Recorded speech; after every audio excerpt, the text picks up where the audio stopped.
Cameron Mott war ein normales, 3-jähriges Mädchen aus North Carolina. Sie liebte es, mit Puppen zu spielen und zu malen, aber eines Tages bekam Cameron seltsame Anfälle. Sie fiel zu Boden und zuckte. Die Ärzte sagten, dass Cameron eine seltene Krankheit hatte, Rasmussenenzephalitis. Dadurch entzündete sich ihr Gehirn und die Anfälle wurden immer häufiger. Nach einiger Zeit hörte Cameron auf zu sprechen. Sie konnte nicht mehr in den Kindergarten gehen und mit anderen Kindern spielen. Die Ärzte boten den Eltern eine Wahl an. Entweder würde sich die Situation weiter verschlechtern oder sie könnten versuchen, eine äußerst komplizierte und riskante Operation durchzuführen, die rechte Gehirnhälfte zu entfernen. Es schien die einzige Chance zu sein, etwas zu tun. Die Eltern zögerten lange, stimmten aber schließlich zu.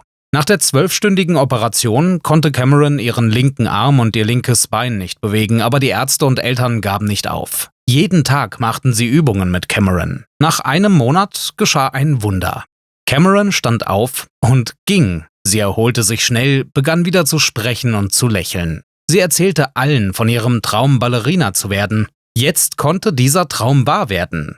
Heute ist Cameron ein Teenager. Sie ist eine gute Schülerin und liebt Mathematik. Sie hinkt ein wenig auf ihrem linken Bein, aber das hindert sie nicht daran, zu tanzen und Sport zu treiben. I really liked basketball, but I learned how to play it so well. I learned how to do tricks with the basketball and stuff. And I didn't give up. Wie ist das möglich? Die Ärzte sagen, dass sich ihr Gehirn umstrukturiert hat. Die linke Gehirnhälfte hat die Aufgabe der rechten übernommen. Diese Fähigkeit des Gehirns nennt man Neuroplastizität. Im Gegensatz zu einem Computer ist das Gehirn ein lebendes System, das sich verändern kann. Obwohl die Plastizität des Gehirns eines Erwachsenen geringer ist als die eines Kindes, bleibt sie dennoch beeindruckend. Jedes Mal, wenn wir etwas Neues lernen, verändert sich unser Gehirn, egal in welchem Alter. Genau diese Eigenschaft des Gehirns, die Plastizität, ermöglicht die Verbindung von Technologie und Biologie. Anfang 2024 führte die Firma Neuralink die erste erfolgreiche Implantation eines Chips in das Gehirn eines Menschen durch. Dieser Mensch war Nolan Arbo, der gelähmt war. Mit Hilfe des Geräts konnte er den Cursor auf dem Computerbildschirm steuern, indem er einfach an dessen Bewegung dachte. Einmal bin ich eingeschlafen, während ich es benutzte, und der Cursor bewegte sich, als ich schlief, und klickte weiterhin. Ich schlief etwa 5 Minuten lang und als ich aufwachte, waren etwa 10 verschiedene Anwendungen auf dem Computer geöffnet. Ja, Arbo kann den Chip fast jeden Tag von morgens bis abends benutzen. Manchmal beginnt mein Tag um 7 Uhr morgens und ich benutze das Implantat bis 11 Uhr abends. Das ist kein Traum eines Science-Fiction-Autors, das ist die Realität, die sich bereits in der Testphase befindet. Der Neurochip besteht aus einer Empfängerkapsel, die hinter dem Ohr wie ein Hörgerät befestigt wird, mit drahtartigen Elektroden, die in das Gehirn führen und 4-mal dünner als ein menschliches Haar sind. Mithilfe des Chips kann Arbo den Cursor auf dem Computerbildschirm mit Gedankenkraft bewegen. Laut ihm nutzt er den Chip, um Nachrichten in sozialen Netzwerken zu senden, E-Mails zu beantworten, Comics zu lesen und auf eine Website zu gehen, auf der er Japanisch lernt. Er nutzte ihn auch, um ein Hotelzimmer zu buchen, als er die Neuralink-Zentrale besuchte. Übrigens arbeitet Neuralink nicht nur an der Steuerung des Cursors. Das Unternehmen strebt auch an, das Sehvermögen von Blinden wiederherzustellen und die Muskelbewegung bei gelähmten Menschen zu stimulieren. Aber die Ambitionen von Neuralink gehen noch weiter. Das langfristige Ziel ist es, eine Symbiose mit künstlicher Intelligenz zu schaffen. Der Gründer des Unternehmens, Elon Musk, glaubt, dass eine direkte Verbindung zu Computern es den Menschen ermöglichen wird, mit der Entwicklung der KI Schritt zu halten. Im Zentrum aller modernen Neurotechnologien steht das Gehirn. Es wiegt weniger als 1,5 Kilogramm, aber es ist eines der komplexesten bekannten Objekte im Universum. Wie der Neuroingenieur Tim Hansen sagt: Das Gehirn ist eines der informationsdichtesten, strukturiertesten und selbstorganisiertesten Substanzen unter allen bekannten. Und es geht nicht um das Gehirn von Einstein oder Marie Curie, sondern um jedes Gehirn, also um dein Gehirn. Dein Gehirn besteht aus etwa 86 Milliarden Neuronen und ungefähr genauso vielen Gliazellen. Jede von ihnen ist wie eine kleine Stadt, die das vollständige Set unserer Gene enthält. Diese Zellen tauschen ständig Signale aus und schaffen eine unvorstellbare Anzahl von Verbindungen. Dieses neuronale Netzwerk ist so komplex, dass neue Bereiche der Mathematik geschaffen werden müssen, um es zu beschreiben. In einem kubischen Zentimeter deines Gehirns gibt es so viele Verbindungen wie Sterne in unserer Galaxie. Dieses kleine Organ übertrifft in seiner Komplexität alles, was wir uns vorstellen können. Also selbst wenn du dich nicht sehr klug fühlst, erinnere dich daran. Und das ist nicht im geringsten übertrieben. Du bist das aktivste und klügste Wesen auf der Erde. Denn du bist ein Mensch. Die Menschheit hat einen langen Weg zurückgelegt. Und man kann sagen, dass wir die einzigen auf dem Planeten sind, die versuchen, ihren eigenen Code zu entschlüsseln. Das ist, als würde ein Computer sich selbst studieren. Lassen Sie uns versuchen zu verstehen, wie das Gehirn unsere Realität erschafft. Wie es Erinnerungen speichert, sich an Neues anpasst, Gedanken formuliert und wie all dies mit Neuroplastizität zusammenhängt. Das Video basiert auf dem Buch des Neurobiologen und Professors an der Stanford University, David Eagleman, The Brain, die Geschichte von dir und noch ein paar anderen Büchern, die ich später erwähnen werde. Mein Name ist Sascha und Sie sind auf dem Kanal Homo Deus.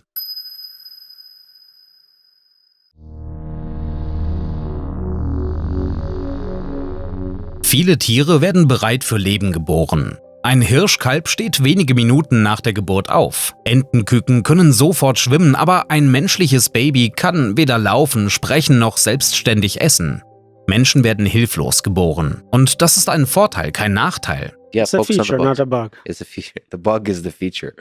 Wow. Menschen werden früher geboren, als sie eigentlich sollten. Unser Gehirn ist einfach zu groß. Wenn Babys mit einem vollständig entwickelten Gehirn geboren würden, könnten sie nicht durch den Geburtskanal passen. Daher hat die Evolution einen anderen Weg gefunden. Der größte Teil der Gehirnentwicklung erfolgt nach der Geburt. Wenn ein Kind geboren wird, ist sein Gehirn noch nicht fertig. Im Gehirn gibt es viele Zellen, Neuronen, aber sie können noch nicht miteinander sprechen. Um das Kommunizieren zu lernen, bilden Neuronen Verbindungen untereinander. Diese Verbindungen nennt man Synapsen. Eine Synapse ist wie eine Brücke zwischen zwei Neuronen. Über diese Brücke werden Signale von einem Neuron zum anderen übertragen. In den ersten 2 Lebensjahren bilden die Neuronen sehr schnell Synapsen. Jede Sekunde entstehen bis zu 2 Millionen neue Verbindungen. Mit 2 Jahren hat ein Kind doppelt so viele Synapsen wie ein Erwachsener. Nach den ersten 2 Jahren beginnt die Aufräumphase. Etwa die Hälfte der Synapsen verschwindet, nur die nützlichsten Verbindungen bleiben bestehen, also die Synapsen, die das Kind häufig nutzt. Die anderen sterben ab. So formt sich der erwachsene Mensch. Das bedeutet, dass wir nicht dadurch zu dem werden, was wir sind, weil etwas Neues in unserem Gehirn entsteht, sondern durch das Entfernen des Überflüssigen. Im Jahr 2000 führten Wissenschaftler ein Experiment mit visuellen Zellen durch. Sie teilten neugeborene Kätzchen in 2 Gruppen. Eine Gruppe wurde in einen Raum mit vertikalen Streifen an den Wänden gesetzt, die andere Gruppe kam in einen Raum mit horizontalen Streifen. Die Kätzchen wuchsen mehrere Monate in diesen Räumen auf. Ihr Gehirn entwickelte sich und lernte die Welt zu sehen. Als die Kätzchen älter wurden, ließ man sie in die freie Natur. Und dann geschah etwas Erstaunliches. Die Kätzchen aus dem vertikalen Raum sahen vertikale Gegenstände wie Pfosten und Bäume hervorragend, aber sie stolperten über horizontale Hindernisse wie Türschwellen und Stufen. Die Kätzchen aus dem horizontalen Raum dagegen bemerkten problemlos Stufen, stießen aber gegen Pfosten. Das bedeutet, dass das Gehirn der Kätzchen nur die Linien sah, die in ihren Räumen vorhanden waren. Es bildete viele Verbindungen, um diese Linien zu erkennen.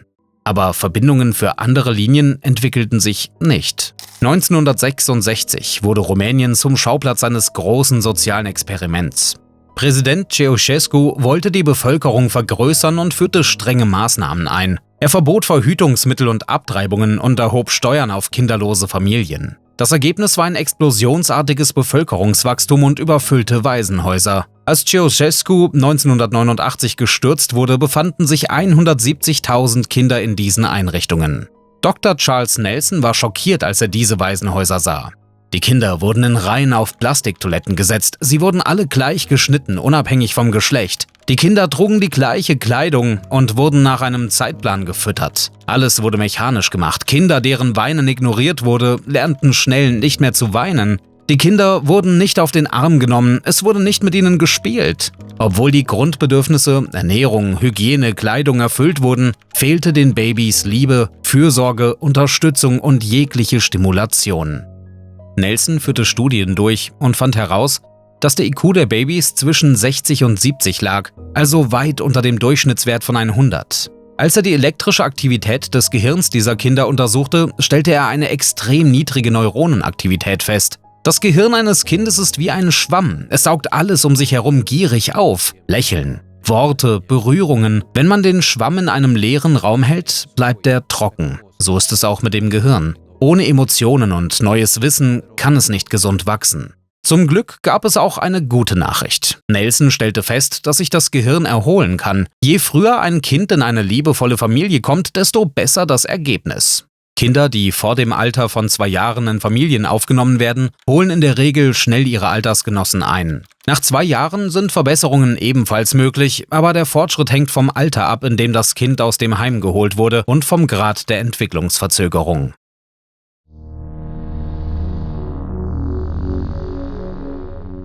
Lassen Sie uns ein Experiment machen. Schließen Sie die Augen und erinnern Sie sich an Ihren letzten Geburtstag. Wo waren Sie?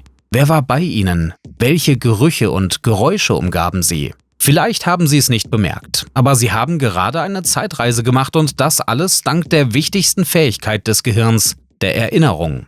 Eine Schlüsselrolle bei der Bildung neuer Erinnerungen spielt eine Struktur namens Hippocampus, aus dem griechischen Seepferdchen, weil es so aussieht. Es ist eine Art Zeichentafel für Erinnerungen. Wenn Ratten beginnen, sich Wege in einem Labyrinth zu merken, werden die Erinnerungen buchstäblich in ihrem Hippocampus kodiert. Verschiedene Teile der beiden Hippocampi der Ratten werden in verschiedenen Teilen des Labyrinths aktiviert, da jeder Abschnitt des Labyrinths in einem bestimmten Teil des Hippocampus gespeichert ist.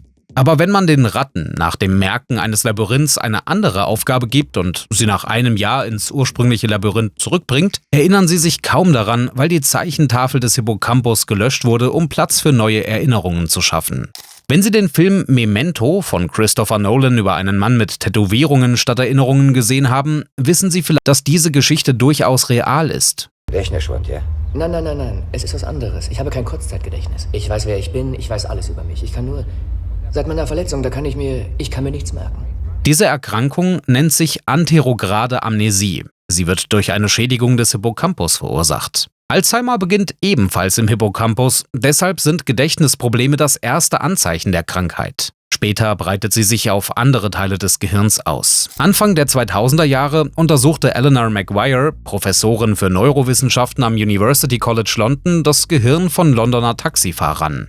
Vielleicht haben Sie davon gehört, dass alle Londoner Taxifahrer eine sehr schwierige Prüfung namens The Knowledge ablegen müssen. Sie müssen alle Straßen und Sehenswürdigkeiten Londons sowie die kürzesten Wege zwischen ihnen lernen. Und das ist keine triviale Aufgabe. 320 verschiedene Routen durch die Stadt, 25.000 einzelne Straßen und 20.000 Sehenswürdigkeiten und Orte, die ein Passagier besuchen möchte. Hotels, Theater, Restaurants, Botschaften, Polizeistationen, Stadien und so weiter. Die Vorbereitung dauert im Durchschnitt 3 bis 4 Jahre. Maguire scannte das Gehirn der Taxifahrer vor und nach dem Training. Und wissen Sie, was sie herausfand? Bei denen, die die Prüfung bestanden hatten, vergrößerte sich der hintere Teil des Hippocampus um einige Prozent. Das ist die Neuroplastizität, die Fähigkeit des Gehirns, sich durch Erfahrung zu verändern. Und das Gehirn verändert sich nicht nur bei Taxifahrern. Die Untersuchung des Gehirns von Albert Einstein, wohl dem einflussreichsten Wissenschaftler des 20. Jahrhunderts, enthüllte ein Geheimnis. Nein, nicht seine Genialität. Es wurde ein vergrößerter Bereich des Gehirns entdeckt, der mit den Fingern der linken Hand verbunden ist. Er bildete eine Falte in Form des griechischen Buchstabens Omega. Dies war das Ergebnis von Einsteins Leidenschaft für das Geigenspiel.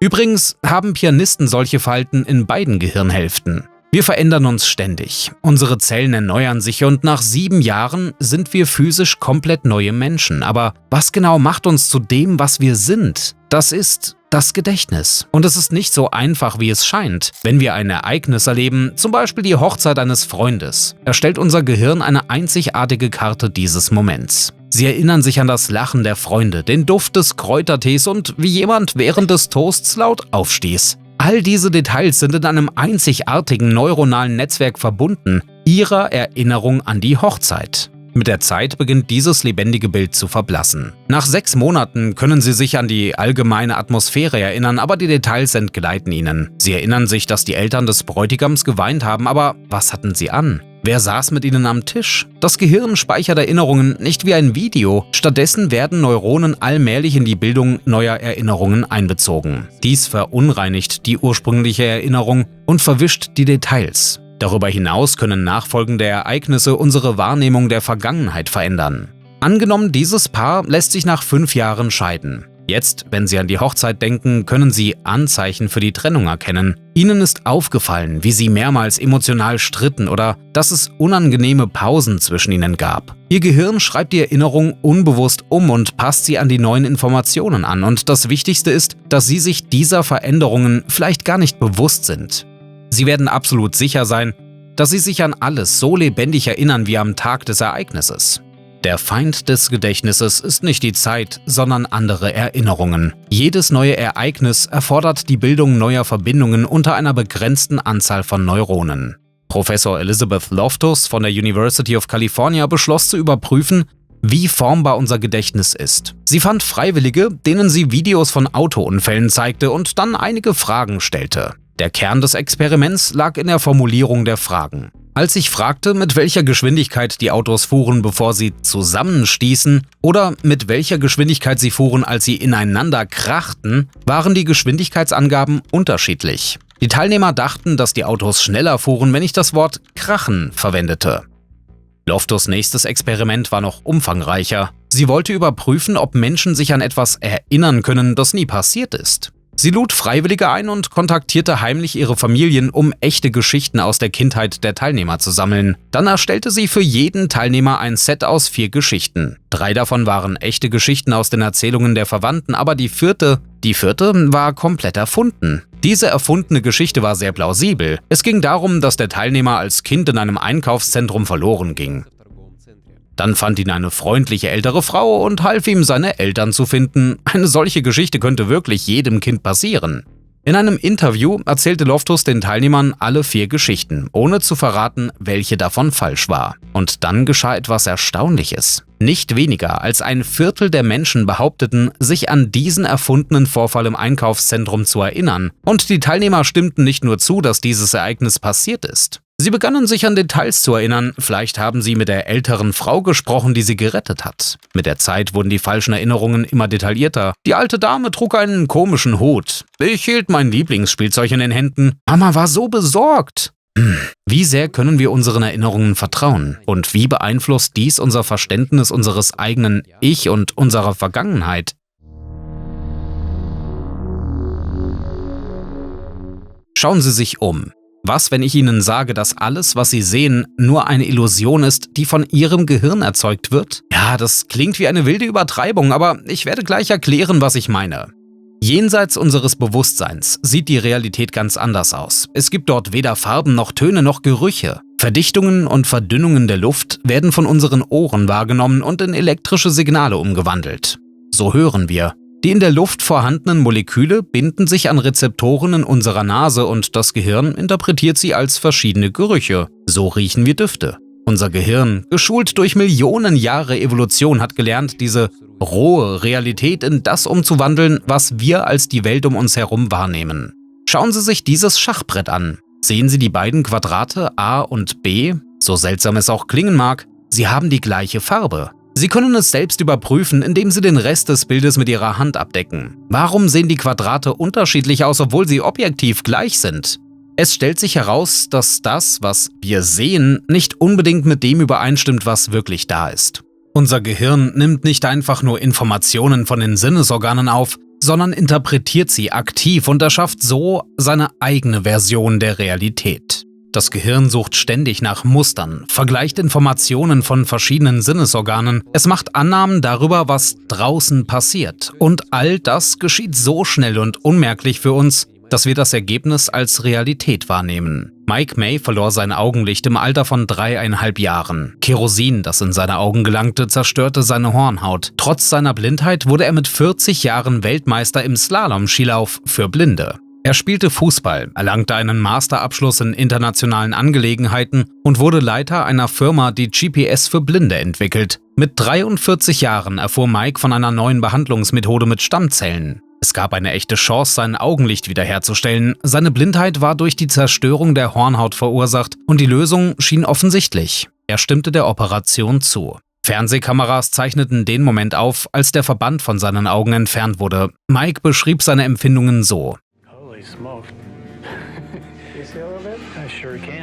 Licht und eine Flut von Bildern strömten in meine Augen. Plötzlich brach ein Damm der visuellen Informationen. Es ist erstaunlich. Die neue Hornhaut ließ das Licht hervorragend durch und fokussierte es. Aber Mike stieß auf ein unerwartetes Problem. Sein Gehirn konnte die eintreffenden Bilder nicht interpretieren. Einmal beim Skifahren bemerkte er, dass er mit hoher Geschwindigkeit auf ein riesiges Objekt zusteuerte und nicht mehr ausweichen konnte. Es stellte sich heraus, dass es nur ein Schatten war. Zu Hause sah Mike seine Frau und Kinder, konnte aber ihre Gesichter nicht erkennen. Selbst eine einfache Autofahrt wurde zu einem erschreckenden Abenteuer. Auf der Autobahn duckte er sich manchmal vor Angst, dass das Auto gleich in ein großes Rechteck vor ihm krachen würde. Es stellte sich heraus, dass das Auto nur unter einem Straßenschild hindurchfuhr. Mike sieht die Welt um sich herum, aber er versteht nicht, was er sieht. Er benutzt weiterhin einen Stock und nennt sich selbst einen blinden Mann mit Sehvermögen. Mikes Gehirn hatte sich daran gewöhnt, ohne Sehen zu leben. Es fand einen Ersatz dafür. Der Teil des Gehirns, der normalerweise für das Sehen zuständig ist, begann anderen Sinnen zu helfen. Das tat es viele Jahre lang. Als das Sehen zurückkehrte, wusste dieser Teil des Gehirns nicht mehr, wie man mit visuellen Daten arbeitet. Er musste neu lernen und das ist nicht einfach. Es stellte sich heraus, dass Augen keine Videokameras sind. Es reicht nicht aus, einfach die Objektivabdeckung zu entfernen.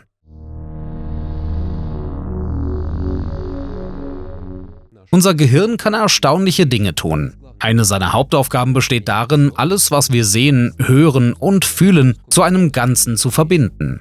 So verstehen wir, was um uns herum geschieht. Und der entscheidende Punkt dabei ist die Synchronisation. Erinnern Sie sich an das letzte Mal, als Sie ein Sprintrennen gesehen haben? Es scheint, als ob die Läufer sofort nach dem Schuss loslaufen. Tatsächlich vergeht fast eine Zehntelsekunde zwischen dem Signal und dem Beginn der Bewegung. In dieser Zeit verarbeitet das Gehirn des Läufers den Schuss und gibt dem Körper das Signal, sich zu bewegen. Studien haben gezeigt, dass Menschen schneller auf Geräusche reagieren als auf Licht. Deshalb verwendet man bei Wettkämpfen eine Startpistole und keine Lichtsignale. Obwohl sich Licht schneller als Schall ausbreitet, benötigt unser Gehirn mehr Zeit, um visuelle Informationen zu verarbeiten als akustische. Haben Sie den Paradox bemerkt? Wenn Geräusche schneller verarbeitet werden, warum erscheinen uns dann Bild und Ton synchron, wenn wir in die Hände klatschen? Theoretisch müssten wir erst das Klatschen sehen und dann hören. Die Antwort liegt in der Arbeitsweise unseres Gehirns. Es sammelt alle Signale von den Sinnesorganen und erstellt dann ein Gesamtbild des Geschehens. Dabei entsteht eine kleine Verzögerung zwischen dem realen Ereignis und unserer Wahrnehmung. Diese Synchronisation betrifft nicht nur das Sehen und Hören. Signale aus verschiedenen Körperteilen erreichen das Gehirn zu unterschiedlichen Zeiten. Zum Beispiel dauert die Information von den Zähnen länger als von der Nase, aber wir bemerken das nicht, weil das Gehirn alle Signale ausgleicht. Das bedeutet, dass wir immer ein bisschen in der Vergangenheit leben. Das, was wir als Gegenwart wahrnehmen, ist eigentlich schon passiert. Das ist der Preis, den wir für eine ganzheitliche Wahrnehmung der Welt zahlen. Der Preis für die Arbeit unseres Bewusstseins. Schließen Sie jetzt die Augen und drehen Sie den Kopf. Obwohl Sie nichts sehen, haben Sie immer noch ein klares Bild der Umgebung in Ihrem Bewusstsein. Angenommen, Sie sind jetzt in Ihrem Zimmer. Sie wissen, wo die Möbel stehen, welche Farbe die Wände haben. Ihr Gehirn schafft weiterhin Realität, auch wenn Sie keine visuellen Informationen erhalten. Stellen Sie sich jetzt vor, Sie befinden sich in einem völlig dunklen und stillen Raum. Genau das geschah mit den Insassen in einer speziellen Zelle des Alcatraz-Gefängnisses. Ihr Name sprach für sich. Das Loch. Der Raum war 3 mal 3 Meter groß, kein Licht drang hinein und Geräusche von außen wurden vollständig gedämpft. Hier waren sie allein mit sich selbst. Man könnte denken, dass ein Mensch in einer solchen Situation einfach aufhört, etwas wahrzunehmen, aber das ist nicht der Fall. Robert Luke, einer der Insassen, verbrachte 29 Tage im Loch. Er beschrieb diese Erfahrung so: Das dunkle Loch war ein schlimmer Ort. Einige Männer hielten es nicht aus. Ich meine, sie kamen dorthin und fingen nach ein paar Tagen an, mit dem Kopf gegen die Wand zu schlagen. Man weiß nicht, wie man sich verhält, wenn man dort ist. Besser nicht ausprobieren. Paradoxerweise verlor der Verstand der Insassen, abgeschnitten von der Außenwelt, nicht die Fähigkeit zur Wahrnehmung, sondern schuf seine eigene Realität. Luke erinnerte sich: Ich erinnere mich, dass ich einen Drachen steigen ließ. Es war wie in echt, nur war es in meinem Kopf. Stellen Sie sich das vor. Sie befinden sich in völliger Dunkelheit und Stille, aber Sie sehen helle, lebendige Bilder. Ein anderer Insasse berichtete, dass er einen Lichtfleck sah, den er mental bis zur Größe eines Fernsehbildschirms erweitern und ansehen konnte. Sie könnten denken, dass dies nur Fantasien oder Träume waren, aber nein. Die Insassen schliefen nicht. Ihr Gehirn, das keine äußeren Reize mehr erhielt, schuf seine eigene Realität, die als echt empfunden wurde. Das liegt daran, dass unser Gehirn ein Bild der Welt erschafft, noch bevor es Informationen von den Augen erhält. Dies wird als inneres Modell bezeichnet. Wenn Sie auf die Welt um sich herum schauen, nimmt Ihr Gehirn nicht nur das auf, was die Augen sehen, es vergleicht dies mit dem, was es erwartet zu sehen. Deshalb konnte Robert Luke helle Bilder sehen. Sein Gehirn schuf weiterhin Realität, auch wenn die Augen nichts sahen. Denn diese Realität war ihm vertraut. Wahrscheinlich waren Sie nie in einer solchen Situation, aber es gibt etwas Ähnliches, das Sie jede Nacht erleben. Wenn Sie schlafen, erhält Ihr Gehirn auch keine Informationen von den Sinnesorganen, aber es erzeugt weiterhin helle und realistische Bilder, Ihre Träume. Erinnern Sie sich, wie oft Sie im Traum glauben, dass alles, was passiert, real ist. Wenn Sie eine vertraute Straße entlang gehen, erkennen Sie alles um sich herum leicht, ohne darüber nachzudenken. Das geschieht, weil Ihr Gehirn bereits eine Karte dieses Ortes basierend auf früheren Erfahrungen erstellt hat.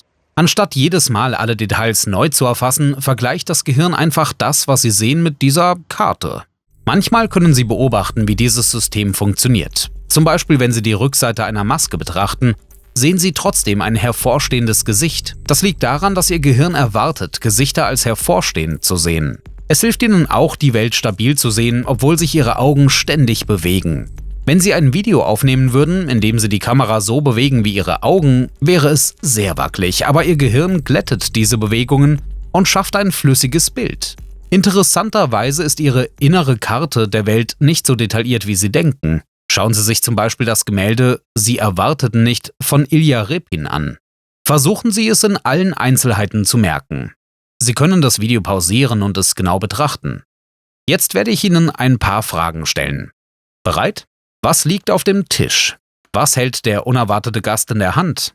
Welche Farbe haben die Tapeten im Raum? Gibt es Kerzen auf dem Tisch? Gibt es einen Hund im Raum? Sie können auch auf Pause drücken und ein bisschen nachdenken. Nun, wahrscheinlich haben Sie diesen Test genauso gut bestanden wie die Teilnehmer des Experiments des Psychologen Alfred Jarbus. Auf dem Tisch liegen Papier und Schreibutensilien, der unerwartete Gast hält eine Mütze in der Hand, die Tapeten im Raum sind hellblau mit einem Muster, auf dem Tisch gibt es keine Kerzen. Im Raum gibt es keinen Hund, er ist auf einem anderen Gemälde von Repin.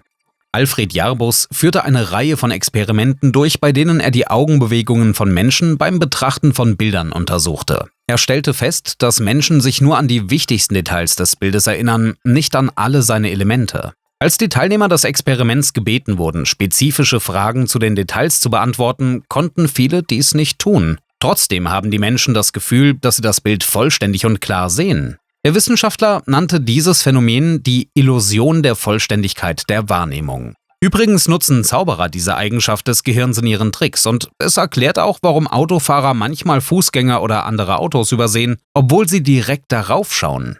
Das geschieht, weil unser Gehirn im Verhältnis zu anderen Organen sehr viel Energie verbraucht. Es nutzt 20% aller Kalorien, die wir aus der Nahrung erhalten. Das ist ein sehr großer Anteil, wenn man bedenkt, dass das Gehirn nur etwa 2% des Körpergewichts ausmacht.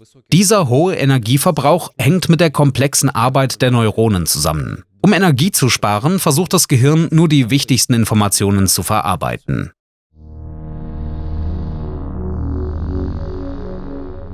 Übrigens, was den Energieverbrauch betrifft, ich denke, Sie haben schon oft gehört, dass das Gehirn weniger Energie verbraucht als eine normale Glühbirne. Aber was, wenn wir unser Gehirn mit moderner künstlicher Intelligenz vergleichen? Ist die KI in Bezug auf Energieeffizienz mit unserem Gehirn vergleichbar? Ach ja, viele stehen der KI immer noch skeptisch gegenüber. Zum Beispiel behauptet der Forscher Yann LeCun, dass große Sprachmodelle wie ChatGPT und andere Chatbots niemals so denken und planen können wie Menschen.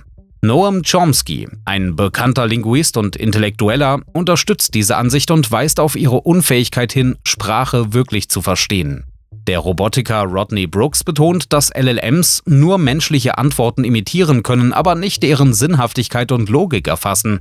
Doch im Silicon Valley wird diese Frage als durchaus berechtigt angesehen. In jedem zweiten Interview mit KI-Spezialisten wird unbedingt über AGI, Artificial General Intelligence, gesprochen. Das ist also die allgemeine künstliche Intelligenz. Dies ist noch eine hypothetische Form der KI, die in der Lage sein soll, Intelligenz zu verstehen, zu lernen und auf jede intellektuelle Aufgabe anzuwenden, ähnlich dem menschlichen Verstand. AGI wird in starke und schwache AGI unterteilt. Der Hauptunterschied besteht darin, dass starke AGI theoretisch ein echtes Verständnis und ein komplexes Weltbild ähnlich dem menschlichen haben wird, während schwache AGI ein sehr fortschrittliches Werkzeug ohne echtes Verständnis und Integration von Wissen bleibt. Es wird angenommen, dass starke AGI denken und Aufgaben lösen kann, wie es Menschen tun, aber in allen Bereichen. Moderne KI kann spezifische Aufgaben auf hohem Niveau ausführen, zum Beispiel Schachweltmeister besiegen oder Gesichter erkennen. Starke AGI hingegen wird mit einem Doktor der Wissenschaften in allen Disziplinen gleichzeitig vergleichbar sein. Und was denken Sie? Wann wird eine solche mächtige KI erwartet? Reden wir von vielen Jahren, Jahrzehnten oder Jahrhunderten? Natürlich weiß das niemand genau, aber Prognosemärkte setzen derzeit auf das Jahr 2027 für das Erscheinen von schwacher AGI und auf 2033 für starke AGI. Das gleiche sagen die CEOs von Anthropic und DeepMind. Das gleiche sagt Elon Musk. Jemand wie der CEO von Baidu gibt eine bescheidenere Prognose für 2034 ab. Im Allgemeinen haben sie verstanden, vergleichen kann und sollte man. Wenn wir die Energieeffizienz des Gehirns und der KI vergleichen wollen, müssen wir das Volumen der ausgeführten Rechenoperationen berechnen. Unser Gehirn verbraucht nur etwa 10 Watt Energie. Dabei ist es in der Lage, Operationen mit unglaublicher Geschwindigkeit auszuführen, etwa ein Exaflop. Das ist eine Einheit mit 18 Nullen, also 1 Milliarde Operationen pro Sekunde. Schauen wir uns nun einen der leistungsstärksten Supercomputer der Welt an, Summit. Seine Gesamtleistung übersteigt die kombinierte Leistung von mehr als 1 Million der schnellsten Laptops der Welt. Für seinen Betrieb benötigt er etwa 30 Megawatt Energie. Das ist 3 Millionen Mal mehr als unser Gehirn und dabei ist seine Leistung 5-mal geringer als die des Gehirns. Ihr Gehirn ist Millionenmal effizienter als die leistungsstärksten Supercomputer. Ja, Millionenmal, das ist keine Übertreibung. Wie gelingt ihm das? Es liegt an seiner Struktur. Das Gehirn verwendet die parallele Verarbeitung von Informationen. Milliarden von Neuronen arbeiten gleichzeitig. Dies kann man auf Visualisierungen der Gehirnaktivität sehen. Scans zeigen gut, dass alle seine Bereiche zu verschiedenen Zeiten aktiv sind. Deshalb ist das Gerücht, dass das Gehirn nur 10% seiner Kapazität nutzt, ein Mythos. Jedes Neuron kombiniert Speicher und Berechnungen. Dies vermeidet den Engpass in der Architektur moderner Computer, also der von Neumann-Architektur. Kurz gesagt, entsteht dieser Engpass durch die Trennung von Verarbeitung und Speicher. Die getrennte Platzierung von Prozessor und Speicher schafft Probleme. Daten bewegen sich ständig zwischen ihnen auf einem Bus. Dies wiederum erhöht die Berechnungszeit. Das Fehlen paralleler Verarbeitung verringert die Effizienz und große Datenmengen der KI verschärfen dieses Problem. Infolgedessen steigt die Zugriffszeit auf den Speicher und die Gesamtleistung des Systems sinkt. Dies führt zu hohen Energieaufwendungen bei der Arbeit mit KI. Neuronen im Gehirn kommunizieren hingegen mit elektrischen Impulsen und diese Impulse sind äußerst energieeffizient. Das Gehirn verwendet analoge Berechnungen, da sie weniger Energie für die Informationsübertragung erfordern. Neuronen im Gehirn aktivieren sich spontan, was eine Hintergrundaktivität erzeugt. Diese Aktivität hilft, schnell auf neue Reize zu reagieren. Dabei wird keine zusätzliche Energie verbraucht. Außerdem optimiert das Gehirn seine Arbeit hervorragend während des Schlafs. Es entfernt dort unnötige Verbindungen zwischen Neuronen, was ebenfalls die Effizienz steigert und Energie spart.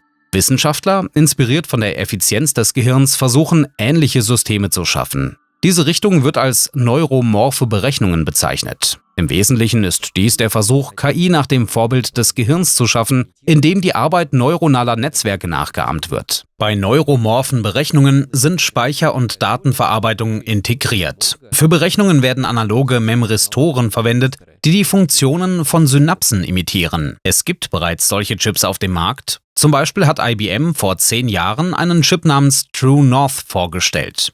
Er hat 1 Million künstlicher Neuronen und 268 Millionen Synapsen. Dabei verbraucht er nur 70 Milliwatt Energie. Ein weiteres modernes Beispiel ist der Chip Loihi 2 von Intel. Er ist 1000-mal effizienter als herkömmliche neuronale Netzwerke bei der Lösung bestimmter Aufgaben. Und der Chip Spinnaker 2, entwickelt an der Universität Manchester, kann bis zu 10 Milliarden Neuronen in Echtzeit modellieren.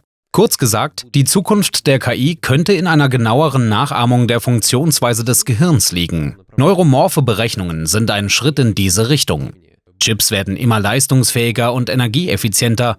Allerdings sind sie immer noch weit von den Möglichkeiten des menschlichen Gehirns entfernt.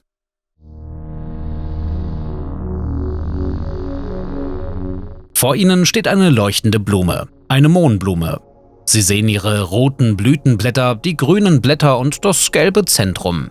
Es scheint, als ob diese Farben ein wesentlicher Bestandteil der Mohnblume sind, aber ihre Farbe existiert nicht außerhalb ihres Kopfes. In Wirklichkeit gibt es nur elektromagnetische Wellen unterschiedlicher Länge. Wenn diese Wellen von der Blume reflektiert werden und in ihre Augen gelangen, findet eine Umwandlung statt. Ihr Gehirn nimmt diese Informationen über die Wellenlängen auf und erzeugt das, was Sie als Farbe wahrnehmen. Das ist ähnlich wie bei einem Computer, der eine Reihe von Einsen und Nullen in ein Bild auf dem Bildschirm umwandelt. Das, was wir sichtbares Licht nennen, ist nur ein winziger Teil des gesamten elektromagnetischen Spektrums. Wenn man eine Linie von der Erde bis zur Sonne zieht, würde das sichtbare Licht auf dieser Linie nur etwa 1 Zentimeter einnehmen. Der Rest dieser enormen Linie besteht aus anderen Arten elektromagnetischer Wellen. Wir sehen sie nicht. Das sind Radiowellen, Röntgenstrahlen, Gammastrahlen und vieles mehr. Warum sehen wir nur diesen kleinen Teil? Es liegt an der Evolution. Unsere Augen haben sich so entwickelt, dass sie genau den Wellenbereich wahrnehmen, der für unser Überleben am nützlichsten ist. Es ist, als ob man ein Radio auf eine bestimmte Station einstellt. Wir sind auf einen bestimmten Wellenbereich eingestellt. Interessant ist, dass alle Tiere unterschiedlich eingestellt sind. Zum Beispiel nehmen Bienen ultraviolettes Licht wahr, das für uns unsichtbar ist. So erkennen sie Muster auf Blumen, die ihnen den Weg zum Nektar zeigen. So sieht eine Mohnblume für sie aus. Schlangen können Infrarotstrahlung sehen, was ihnen hilft, warmblütige Beute im Dunkeln zu finden. Das gleiche gilt für Moskitos. Sie können Wärme und Kohlendioxid wahrnehmen, was ihnen hilft, warmblütige Opfer zu finden. Haie besitzen ein einzigartiges System zur Wahrnehmung elektrischer Signale, bekannt als Ampullen von Lorenzini. Dadurch können sie elektromagnetische Felder wahrnehmen, was ihnen sogar in trübem Wasser bei der Jagd hilft. Fledermäuse verwenden Echolokation zur Orientierung im Raum. Sie stoßen Ultraschallsignale aus und fangen deren Echos auf, wodurch sie ein Bild ihrer Umgebung erstellen. Stellen Sie sich nun vor, dass dasselbe nicht nur mit Farben, sondern auch mit Geräuschen und Gerüchen geschieht. In Wirklichkeit gibt es weder Melodien noch den Duft von Rosen, es gibt nur Luftschwingungen und Moleküle. Und Ihr Gehirn verwandelt diese trockenen Daten in eine reiche Welt von Empfindungen. Erinnern Sie sich daran, wie Sie und Ihr Freund auf denselben Gegenstand geschaut haben? Sie sind sicher, dass Sie ihn genau gleich gesehen haben, aber ist das wirklich so? Es stellt sich heraus, dass unsere Wahrnehmung der Welt stark variieren kann und die Geschichte von Hannah Bosley ist ein anschauliches Beispiel dafür. Hannah ist kein gewöhnlicher Mensch. Wenn sie Buchstaben sieht, sieht sie sie in Farben. Für sie ist der Buchstabe J immer violett und T ist rot. Jedes Wort ist für sie ein kleiner Regenbogen. Hannah erfindet diese Farben nicht, sie sieht sie wirklich und sie ändern sich nie. Hannah hat eine Bedingung, die als Synästhie bekannt ist. Es ist, als ob verschiedene Sinne in ihrem Gehirn miteinander vermischt wären. Manche Menschen mit Synästhesie können den Geschmack von Worten spüren oder Farben hören. Sie können Musik hören, wenn sie ein Gemälde betrachten oder den Geschmack von Schokolade spüren, wenn jemand ein bestimmtes Wort sagt. Etwa 3% der Menschen haben irgendeine Form von Synästhesie. Das heißt, von je 100 Menschen, denen sie begegnen, nehmen 3 die Welt ganz anders wahr als sie. Das Phänomen der Synästhesie wurde ausführlich von dem Neurowissenschaftler und Mediziner Vilayanur Ramachandran untersucht. In seinem Buch »Die blinde Frau, die sehen kann« beschreibt er es als eine Verschmelzung verschiedener Sinneswahrnehmungen. Das Gefühl von Sandpapier kann ein Fiss hervorrufen, der Geschmack von Hühnchen kann mit einem Kribbeln in den Fingerspitzen assoziiert werden und eine Symphonie kann in blauen und goldenen Farben gesehen werden. Synästhetiker sind so an diese Dinge gewöhnt, dass sie überrascht sind, wenn sie erfahren, dass andere ihre Erfahrungen nicht teilen. Am häufigsten äußert sich Synästhesie als farbliche Wahrnehmung der Wochentage, gefolgt von farbigen Buchstaben und Zahlen, Worten mit Geschmack und farbigem Gehör. Einige Synästhetiker nehmen Zahlenfolgen als dreidimensionale Formen wahr, andere sehen in normalen Buchstaben und Zahlen Geschlecht und persönliche Eigenschaften. Die synästhetische Wahrnehmung ist nicht willentlich, sie ist automatisiert und unveränderlich. Wenn Sie etwas Ähnliches haben, schreiben Sie dies in die Kommentare. Ich denke, viele würden gerne darüber lesen. Übrigens hatte möglicherweise auch Isaac Newton eine Form der Synästhesie. Da er wusste, dass die Tonhöhe von der Wellenlänge abhängt, erfand Newton ein Gerät. Es handelte sich um ein musikalisches Gerät, das Blitze verschiedener Farben für verschiedene Noten auf einem Bildschirm anzeigt. So wurde jedes Lied von einem Kaleidoskop von Farben begleitet. Diese Erfindung könnte durchaus von einer tonfarbigen Synästhesie inspiriert worden sein. Die Vermischung von Empfindungen in Newtons Gehirn könnte den initialen Anstoß zu seiner Wellentheorie des Lichts gegeben haben. Warum sehen einige Menschen die Welt auf diese Weise? Synästhesie ist das Ergebnis eines Störgesprächs zwischen den sensorischen Bereichen des Gehirns.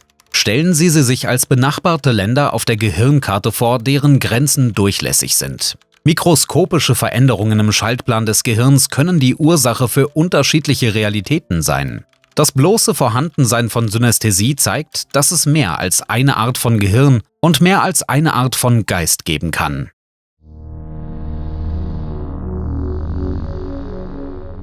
Wenn Sie morgens aufwachen, geschieht ein kleines Wunder. Ihr Bewusstsein schaltet sich ein. Sie beginnen die Welt um sich herum, ihre Gedanken und Gefühle wahrzunehmen. Aber das ist nur die Spitze des Eisbergs. In jedem Moment Ihres Lebens finden in Ihrem Gehirn Milliarden von Prozesse statt. Wenn Sie das Gesicht eines Freundes erkennen, Auto fahren oder entscheiden, was Sie zum Mittagessen essen, führt Ihr Gehirn Berechnungen durch und all das geschieht ohne Ihr bewusstes Zutun. Stellen Sie sich vor, Sie sitzen in einem Café und beobachten jemanden, der eine Tasse Kaffee hochhebt. Es scheint ganz einfach, nicht wahr? Aber hinter dieser einfachen Handlung verbirgt sich ein unglaublich komplexer Prozess.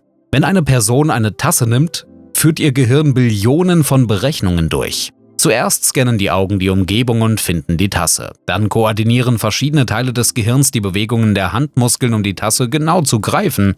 Dabei erhält das Gehirn ständig Informationen über das Gewicht der Tasse, ihre Temperatur und Textur. All diese Daten werden blitzschnell verarbeitet, damit die Tasse nicht herunterfällt und der Kaffee nicht verschüttet wird. Das Erstaunlichste ist, dass der Mensch diese komplexe Arbeit nicht bewusst wahrnimmt. Er hebt einfach die Tasse. Sein Bewusstsein kann mit einem Gespräch oder Gedanken über etwas anderes beschäftigt sein. Im Alter von 19 Jahren erlitt Ian Waterman eine schwere Krankheit, die seine Nerven beschädigte und ihn seiner Fähigkeit beraubte, seinen Körper zu fühlen. Er verlor das, was Wissenschaftler Propriozeption nennen, die Fähigkeit, die Position der Körperteile ohne visuelle Kontrolle zu spüren. Die meisten von uns wissen auch mit geschlossenen Augen, ob unsere Hände gehoben oder gesenkt sind. Für Ian wurde diese Information unzugänglich. Die Ärzte sagten voraus, dass Ian für immer im Rollstuhl bleiben würde. Doch er entschied sich zu kämpfen. Jede Bewegung erfordert nun enorme Konzentration. Um einen Schritt zu machen, muss er ständig auf seine Füße schauen. Um das Gleichgewicht zu halten, muss er immer die Position seiner Hände überprüfen. Er spürt nicht, wenn seine Füße den Boden berühren, daher muss er jeden Schritt berechnen. Ians Erfahrung zeigt uns, wie komplex selbst die einfachsten Bewegungen sind. Unser Gehirn führt Billionen von Berechnungen durch, damit wir einfach gehen und dabei an etwas anderes denken können. Kein noch so leistungsstarker Computer kann Bewegungen so effizient steuern. Vor Ihnen steht der 10-jährige Austin Neighbor. Er ist Weltmeister im Speedstacking unter Kindern. Das ist das schnelle Auf- und Abbauen von Pyramiden aus speziellen Bechern. Austin baut eine Pyramide in 5 Sekunden. Zum Vergleich, einem durchschnittlichen Menschen dauert dies etwa 40 Sekunden. Um zu verstehen, wie Austins Gehirn diese Aufgabe bewältigt, führten Wissenschaftler ein Experiment durch. Sie maßen die Gehirnaktivität von Austin und einem durchschnittlichen Erwachsenen während des Wettkampfs. Die Ergebnisse waren überraschend. Austins Gehirn arbeitete ruhig und zeigte Alpha-Rhythmen, die für Entspannung typisch sind. Das Gehirn des Erwachsenen zeigte intensive Aktivität im Beta-Bereich, was auf angestrengtes Denken hinweist. Das erklärt sich dadurch, dass sich in Austins Gehirn im Laufe der Jahre spezielle neuronale Verbindungen gebildet haben. Seine Fähigkeit wurde Teil der physischen Struktur seines Gehirns. Austin denkt nicht mehr über jede Bewegung nach. Sein Gehirn erledigt die Aufgabe automatisch wie eine gut geölte Maschine. Der Erwachsene hingegen muss bei einer neuen Aufgabe über jede Handlung intensiv nachdenken. Sein Gehirn arbeitet auf Hochtouren.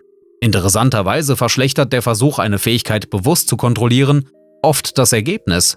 Ein Beispiel dafür ist der Extremkletterer Dean Potter. Er war ein bekannter Kletterer, der ohne Sicherung steile Felsen erklomm. Er machte das seit seinem 12. Lebensjahr und im Laufe der Jahre hat sein Gehirn spezielle neuronale Verbindungen entwickelt. Wenn Dean einen Felsen erklomm, vertraute er vollständig seinem Unterbewussten. Er dachte nicht über jede Bewegung nach. Sein Gehirn arbeitete automatisch und nutzte die über Jahre verfeinerten Fähigkeiten. Dieser Modus des Gehirns wird als Flow-Zustand bezeichnet. Manchmal ist das Unbewusste einfach notwendig, da es schneller arbeitet als das Bewusstsein. Zum Beispiel muss ein Baseballspieler auf einen fliegenden Ball in 0,4 Sekunden reagieren. Das ist zu schnell für eine bewusste Entscheidung, daher geschieht alles automatisch. Unser Gehirn trifft ständig Entscheidungen, von denen wir nicht einmal wissen. Richard Thaler und Cass Sunstein beschreiben in ihrem Buch Nudge, wie das funktioniert. Zum Beispiel kaufen wir häufiger Obst, wenn es im Supermarkt auf Augenhöhe platziert ist. Und ein Bild von einer Fliege in der Toilette sorgt dafür, dass Männer genauer zielen. Interessant sind auch Experimente zur Attraktivität. Es stellt sich heraus, dass Männer Frauen mit erweiterten Pupillen als attraktiver empfinden, obwohl sie sich dessen nicht bewusst sind. Ein anderes Experiment zeigte, dass das Einkommen von Stripperinnen je nach ihrem Menstruationszyklus variiert. Während des Eisprungs erhielten sie doppelt so viele Trinkgelder wie während der Menstruation. Solche Experimente erlauben es uns, etwas Wichtiges über die Funktionsweise des Gehirns zu lernen. Die Aufgabe dieses Organs besteht darin, Informationen über die Umgebung zu sammeln und unser Verhalten entsprechend zu steuern. Und es spielt keine Rolle, ob das Bewusstsein daran beteiligt ist. Die meiste Zeit ist es nicht beteiligt und wir wissen nichts über die meisten Entscheidungen, die in unserem Namen getroffen werden. Aber warum brauchen wir dann überhaupt ein Bewusstsein? Warum sind wir nicht einfach Automaten, die nach einem festgelegten Programm handeln? Stellen Sie sich vor, Sie gehen die Straße entlang, vertieft in Ihre Gedanken. Plötzlich sehen Sie einen Stuhl, der sich von selbst bewegt. Ihre Aufmerksamkeit wird sofort darauf gelenkt. Das ist der Moment, in dem sich Ihr Bewusstsein einschaltet. Das Bewusstsein brauchen wir, um auf Unvorhergesehenes zu reagieren, auf Situationen, die über das Übliche hinausgehen. Wenn alles nach Plan läuft, arbeitet unser Gehirn im Autopilot-Modus. Außerdem hilft uns das Bewusstsein, innere Konflikte zu lösen, zum Beispiel wenn Ihnen ein Burger angeboten wird, aber Sie wissen, dass er ungesund ist. Man kann das Bewusstsein mit dem Geschäftsführer eines großen Unternehmens vergleichen. Es kümmert sich nicht um die täglichen Kleinigkeiten, sondern formt die allgemeine Strategie.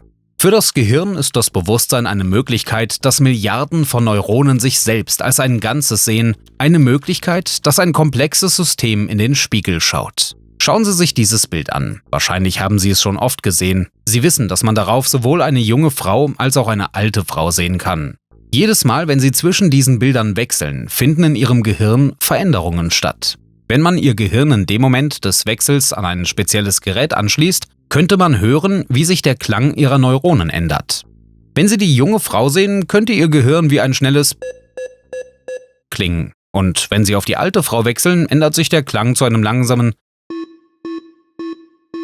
Diese Veränderungen im Klang spiegeln wider, wie Ihr Gehirn Entscheidungen trifft, was es sehen soll. Obwohl sich das Bild vor Ihnen nicht ändert, wählt Ihr Gehirn aktiv aus, welche Interpretation es bevorzugt, und genau so klingt jede Entscheidung in der Geschichte der Menschheit.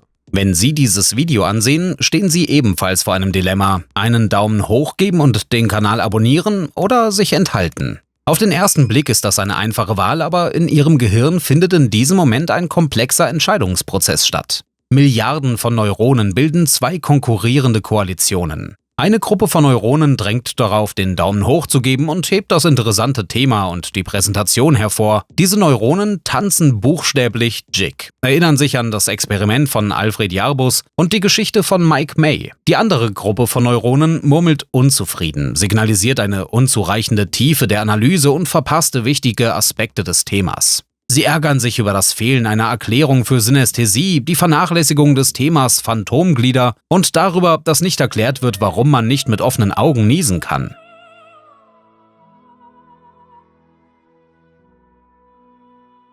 Diese neuronalen Gruppen wetteifern miteinander und versuchen, die Gegner zu überstimmen. Die gewinnende Gruppe bestimmt ihre Wahl.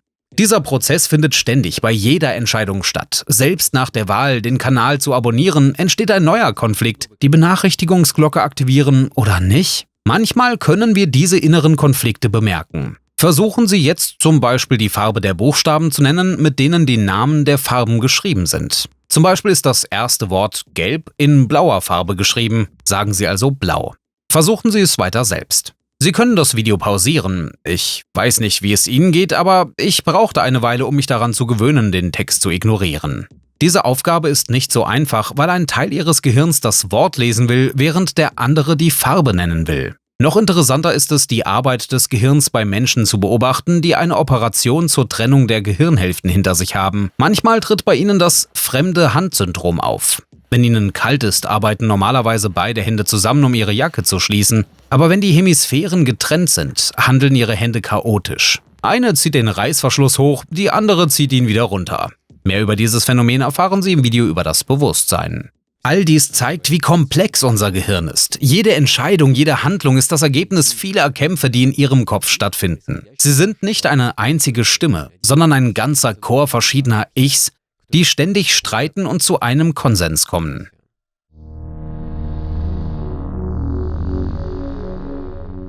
Der menschliche Körper ist eine Symphonie aus etwa 37 Billionen Zellen, die zusammenarbeiten. Unsere Möglichkeiten sind jedoch durch unsere Sinnesorgane und unseren Körper begrenzt. Laut David Eagleman stehen wir jetzt an einem Wendepunkt, an dem die Verbindung von Biologie und Technologie diese Grenzen überwinden kann. Wir können unser Verständnis von Realität erweitern und das Konzept des Menschen verändern. In den letzten 100.000 Jahren hat die Menschheit den Weg von primitiven Jägern und Sammlern zu einer technologisch fortgeschrittenen Zivilisation zurückgelegt. In unseren Händen halten wir steinerne Tafeln, die Ozeane des Wissens enthalten. Wir schweben über den Wolken wie die Götter der Antike und bewundern unser blaues Zuhause aus der Höhe des Weltraums. Unsere Gedanken, schneller als der Blitz, überqueren Kontinente in Bruchteilen von Sekunden und in den Tiefen des Weltraums fliegen unsere Botschaften zu anderen Sternen. Selbst im Alltag übertreffen wir die schnellsten Tiere des Planeten, während wir in eisernen Kutschen sitzen. All diese Wunder sind das Werk unseres Gehirns. Welche Geheimnisse verbergen sich in seinen Windungen? Wenn wir dieses Rätsel lösen können, welche Horizonte werden sich uns dann eröffnen? Der Mensch lernt, verschiedene Mechanismen in seinen Körper zu integrieren. Vielleicht wissen Sie es nicht, aber schon Hunderttausende Menschen haben ein künstliches Gehör und künstliches Sehvermögen. Wie funktioniert das? Für das Gehör gibt es ein spezielles Gerät, ein Cochlea-Implantat. Es wandelt Geräusche in digitale Signale um und sendet sie direkt an den Hörnerv. Ähnlich funktioniert auch das künstliche Auge. Eine Kamera nimmt das Bild auf, wandelt es in Signale um und sendet diese an den Sehnerv. Anfangs zweifelten Wissenschaftler, ob ein sinnvoller Dialog zwischen Metallelektroden und lebenden Zellen möglich sei. Kann unser Gehirn diese künstlichen Signale verstehen? Wird es nicht verwirrt? Es stellte sich jedoch heraus, dass das Gehirn ein verdammt genialer Entschlüsseler ist. Es lernt neue Signale zu verstehen, so wie wir eine Fremdsprache lernen. Anfangs erscheint alles unverständlich, aber allmählich findet das Gehirn Sinn und Muster. So beschrieb Michael Korost, einer der Patienten, dem ein Cochlea-Implantat eingesetzt wurde, seine Erfahrungen. Als das Gerät einen Monat nach der Operation eingeschaltet wurde, klang der erste Satz, den ich hörte, wie was sich allmählich in „Was haben Sie zum Frühstück gegessen?" verwandelte. Nach einigen Monaten des Trainings konnte ich wieder das Telefon benutzen und sogar in lauten Bars und Cafés Gespräche führen. Unser Gehirn ist so flexibel, dass es lernen kann, ganz neue Signale zu verstehen. Welche neuen Empfindungen könnte uns das bringen? Wir werden mit einer Reihe vertrauter Sinne geboren. Sehen, hören, tasten, riechen und schmecken. Wir haben auch einen Gleichgewichtssinn, wir fühlen Wärme und Vibrationen, aber stellen Sie sich vor, das ist nur ein kleiner Teil dessen, was wir fühlen können. Die traditionelle Neurobiologie betrachtet unsere Sinne meist als feststehend und unveränderlich. David Eagleman hingegen sieht sie als Instrumente, die ein- und ausgeschaltet werden können. Das Interessanteste ist, dass es unserem Gehirn egal ist, woher die Informationen kommen. Es nimmt einfach das, was es bekommt, und versucht es zu verstehen. Es ist wie ein Computer, der mit beliebigen Daten arbeiten kann. In der Natur gibt es viele Beispiele dafür, wie verschiedene Tiere die Welt auf ihre Weise wahrnehmen. Schlangen spüren Wärme, einige Fische Elektrizität, Kühe und Vögel können sich am Magnetfeld der Erde orientieren. Kolibris und Bienen sehen ultraviolettes Licht, Elefanten hören Geräusche über Kilometer hinweg und Hunde leben in einer Welt der Gerüche. Wer weiß, vielleicht möchten in Zukunft auch manche Menschen Magnetfelder fühlen oder infrarotes Licht sehen? Physikalische Einschränkungen gibt es hier nicht, unser Gehirn ist dafür bereit. Ich habe beschlossen, Beispiele von Menschen mit einzigartigen Fähigkeiten zu googeln. Oh, Sie werden nicht glauben, wie viele es gibt. Stephen Wiltshire, ein Künstler mit fotografischem Gedächtnis, kann komplizierte Landschaften nach einem kurzen Blick zeichnen. Daniel Tammet, Synästhetiker und Autist, fähig, komplexe mathematische Berechnungen im Kopf durchzuführen und neue Sprachen innerhalb weniger Tage zu lernen. Concetta Antico, die Frau mit Supersehen, hat einen 4. Zapfentyp in ihrer Netzhaut. Sie sieht etwa 100 Mal mehr Farbschattierungen als sie. Derek Paravicini, blinder Pianist und Autist mit absolutem Gehör, kann jedes Stück nach einmaligem Hören spielen. Shakuntala Devi, bekannt als menschlicher Computer, stellte einen Weltrekord auf, indem sie 2 13-stellige Zahlen in 28 Sekunden multiplizierte. Ben Underwood, ein Mann, der sein Augenlicht verlor, aber lernte Echolokation wie eine Fledermaus zu verwenden und so weiter und so fort. Ich möchte betonen, dass an den Sinnen, an die wir gewöhnt sind, möglicherweise nichts Besonderes ist. Sie wurden uns einfach aus einer komplizierten Geschichte evolutionärer Einschränkungen vererbt. Wir müssen uns nicht unbedingt an sie klammern. 1969 führte der Neurobiologe Paul Bach-y-Rita ein ungewöhnliches Experiment durch. Er setzte blinde Menschen in einen speziellen Stuhl, in dem eine Kamera das Bild über kleine Kolben auf ihren Rücken übertrug. Überraschenderweise lernten die Teilnehmer, mit ihrem Rücken zu sehen, indem sie Objekte erkannten und sogar ihre Annäherung spürten. Diese Entdeckung führte zu einem ganzen Forschungsfeld. Zum Beispiel wurde ein Gerät namens BrainPort entwickelt, das Blinden ermöglicht, mit ihrer Zunge zu sehen. Eine Kamera in einer Brille wandelt das Bild in leichte elektrische Impulse auf der Zunge um und das Gehirn lernt, diese Signale als visuelle Informationen zu interpretieren. Das funktioniert wirklich. Der blinde Bergsteiger Eric Weihenmayer nutzt dieses Gerät, um beim Klettern Halt zu finden. Übrigens ist Eric auch als erster blinder Mensch bekannt, der den Mount Everest bestiegen hat. Es mag seltsam erscheinen, mit der Zunge zu sehen oder mit der Haut zu hören, aber der Punkt ist, dass unser Gehirn unglaublich flexibel ist. Es ist ihm egal, woher die Informationen kommen, solange sie ankommen. Ein weiteres Gerät wurde von Eaglemans Labor entwickelt. Ihr Gerät namens Vest hilft gehörlosen Menschen zu hören. Das Gerät wird unter der Kleidung getragen und überträgt Vibrationen auf den Körper. Eingebaute winzige Vibrationsmotoren wandeln Datenströme in dynamische Vibrationsmuster auf dem Körper um, und das funktioniert ebenfalls. Bereits nach wenigen Tagen der Nutzung beginnen Menschen, die taub geboren wurden, Wörter zu unterscheiden. Aber die Möglichkeiten von Vest sind nicht auf die Hilfe für Gehörlose beschränkt. Stellen Sie sich vor, Sie könnten Informationen aus dem Internet direkt mit Ihrem Körper fühlen. Luftverschmutzungsniveau, Sonnenaktivität, Börsennachrichten, all das könnte Teil Ihrer Wahrnehmung werden. Sie könnten spüren, ob es bald regnen wird oder wie sich der Aktienmarkt verändert, ohne auf den Bildschirm Ihres Smartphones zu schauen. Außerdem könnten Sie Gesundheitsdaten direkt mit Ihrem Körper fühlen. Zum Beispiel den Blutzuckerspiegel, die optimale Zeit für die Einnahme von Medikamenten oder sogar das Konzentrationsniveau. Derzeit kennen wir keine Grenzen, wenn es überhaupt welche gibt, für die Daten, die das Gehirn verarbeiten kann. Aber es ist bereits klar, dass wir nicht länger Kinder der Natur sind, die für sensorische Anpassungen das langsame Rad der Evolution abwarten müssen. Wir werden immer mehr sensorische Tore zur umgebenden Welt für uns erfinden. Wir werden uns in eine erweiterte sensorische Realität integrieren. Jane Scheuermann litt an einer seltenen genetischen Krankheit, die sie bewegungsunfähig machte, obwohl sie ihren Körper fühlte. Aber Wissenschaftler fanden einen Weg, ihr zu helfen. Sie implantierten Elektroden in den motorischen Kortex ihres Gehirns und verbanden sie mit einem Computer, der einen Roboterarm steuerte. Erstaunlicherweise konnte Jane diesen künstlichen Arm mit ihren Gedanken steuern, als wäre es ihr eigener Arm. Jane sprach den Arm in der 3. Person an. Hebe dich, jetzt runter, tiefer, tiefer, nach rechts, greife, lass los. Und der Arm gehorchte ihren Befehlen. Dieses Experiment beweist einmal mehr die Plastizität unseres Gehirns. Es kann nicht nur unseren biologischen Körper steuern, sondern auch künstliche Systeme.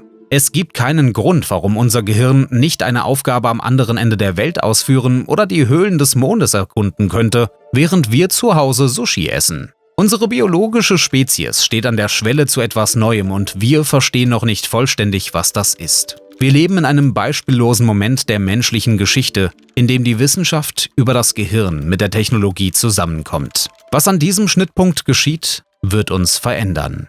Eagleman beendet sein Buch mit den folgenden Worten. Und ich stimme Ihnen zu 200% zu. Wer wir werden, liegt an uns.